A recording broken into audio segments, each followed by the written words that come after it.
جب طوفان شروع ہوا تو حضرت نوح علیہ السلام نے اللہ کے حکم سے جہاز میں اپنے ساتھیوں کو سوار کر دیا، مگر وہ عورت یعنی کہ وہ بوڑھی یاد نہ رہی، وہ اکیلی اپنی جھوپڑی میں ہی تھی۔ لیکن اللہ تعالیٰ نے اپنی قدرت کا جلوہ اس طرح سے دکھایا، کہا جاتا ہے کہ جیسے پانی بڑھتا گیا وہ جھوپڑی تیرنے لگی اور پانی کے ساتھ اوپر اٹھتی گئی، یہاں تک کہ وہ جہاز کے برابر آ گئی۔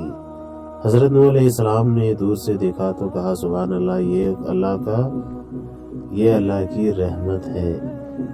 وہ عورت جہاز میں نہیں تھی، لیکن اللہ نے اسے ایمان کی برکت سے ڈوبنے سے بچایا۔ جب پانی اتر گیا تو وہ اس کی جھوپڑی اسی جگہ اتر گئی جہاں جہاز ٹھہرا تھا، جوڑی پہاڑ کے پاس۔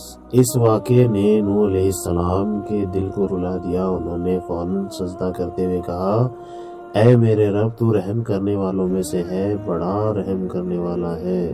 کچھ روایتوں میں آتا ہے کہ حضرت نوح علیہ السلام پر بھول سے طاری ہو گئی، اور وہ جب طوفان ختم ہو گیا تو تب حضرت نوح علیہ السلام کو یاد آیا کہ انہوں نے اس بوڑھی عورت کے بارے میں بھول گئے، اور پھر وہاں پر جا کر دیکھا جہاں پر اس بوڑھی عورت کی جھوپڑی ہوا کرتی تھی، تو اس جھوپڑی اور اس بوڑھی عورت کو سلامت دیکھ کر اللہ تعالیٰ کے بارگاہ میں انہوں نے سجدہ کیا اور کہا، اے میرے رب، تو بڑا مہربان اور رحم کرنے والا، سب سے بڑا رحم کرنے والا ہے۔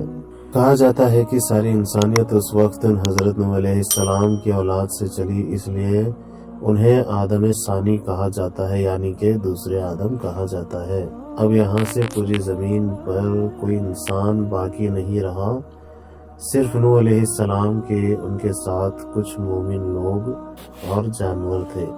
زمین ایک بار پھر خالی تھی اور نئی انسانی زندگی کا آغاز ہوا۔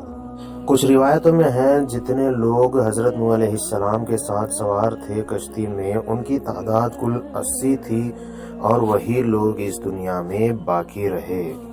جب اللہ کا عذاب یعنی کہ یہ طوفان ختم ہو گیا اور اس بڑھیا کا معجزہ بھی دیکھ لیا، اور حضرت نوح علیہ السلام نے شکر کے طور پر سجدہ کیا اور اللہ سے دعائیں کی، اس کے بعد زندگی کی نئی شروعات ہوئی، اور حضرت آدم علیہ السلام کو اللہ تعالیٰ نے اولادوں سے نوازا۔ جو لوگوں کی تعداد تھی، کل 80 لوگوں کی تعداد تھی، ان میں سے کسی کو بھی اولاد نہیں ہوئی۔ کہا جاتا ہے، کچھ روایتوں میں ہے کہ حضرت نوح علیہ السلام کے سوا کسی کو اولاد نہیں ہوئی، صرف حضرت نوح علیہ السلام کے ہی بیٹے تھے جن سے انسانیت کا سلسلہ شروع ہوا۔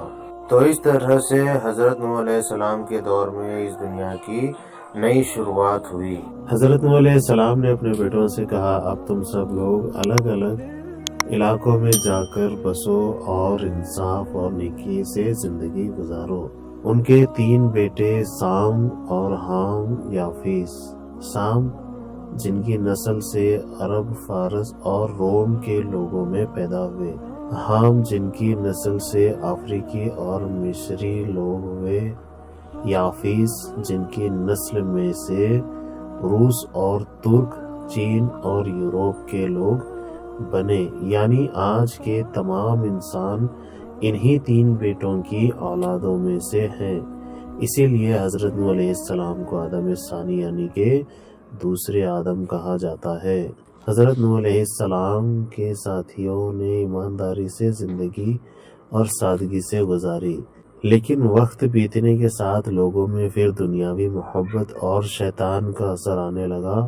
ان کے بیچ کچھ نیک لوگ تھے، یعوق اور نصر۔ جب یہ لوگ انتقال کر گئے تو لوگوں نے ان کی یاد میں ان کی مورتیاں بنائیں۔ شروعات میں کہا گیا، ہم انہیں یاد رکھنے کے لیے رکھ رہے ہیں، مگر دھیرے دھیرے مورتیوں کی پوجا شروع ہو گئی، یعنی وہ گمراہی جس سے نوح علیہ السلام نے اپنی پوری زندگی بچانے کی کوشش کی تھی۔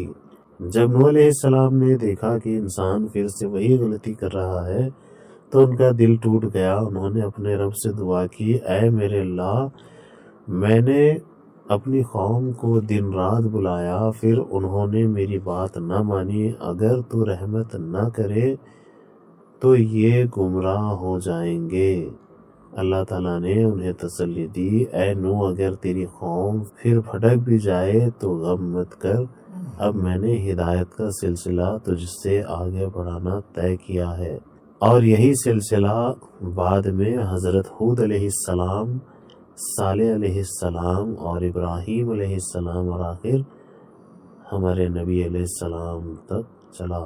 جب نوح علیہ السلام کی عمر بہت زیادہ ہو گئی، کہا جاتا ہے کہ لگ بھگ 950 سال دعوت اور 50 سال کے بعد زندگی، یعنی کہ قریب 1000 سال، تو انہوں نے اپنے بیٹوں کو بلایا اور کہا، اے میرے بیٹوں، میں تمہیں 2 باتیں وصیت میں کہتا ہوں۔ ایک یہ ہے کہ اللہ کے سوا کسی کی عبادت مت کرنا، اور دوسرا یہ ہے کہ شیطان سے ہمیشہ بچنا۔ انہوں نے یہ بھی کہا، اگر تمہارے دل میں کبھی گھمنڈ پیدا ہو تو یاد رکھنا کہ تمہارے باپ دادا مٹی سے بنے ہیں اور مٹی میں ہی لوٹیں گے۔ آخر وہ وقت بھی آ گیا جب اللہ کے اس بزرگ نبی یعنی کہ حضرت نوح علیہ السلام کو اپنے رب سے ملنے کا بلاوا ملا۔ کہتے ہیں کہ جب موت کا فرشتہ ان کے پاس آیا تو انہوں نے مسکراتے ہوئے کہا، اے فرشتے، اتنی لمبی زندگی کے بعد بھی یہ دنیا کتنی محسوس ہوتی ہے۔ انہوں نے کہا، بس جیسی کوئی ایک دروازے سے اندر آیا اور دوسرے سے نکل گیا۔ پھر انہوں نے اللہ تعالیٰ کا نام لے کر اپنی روح سپرد کر دی۔ ان کا چہرہ نور سے چمک رہا تھا۔ ساری قوم نے مل کر انہیں دفن کیا۔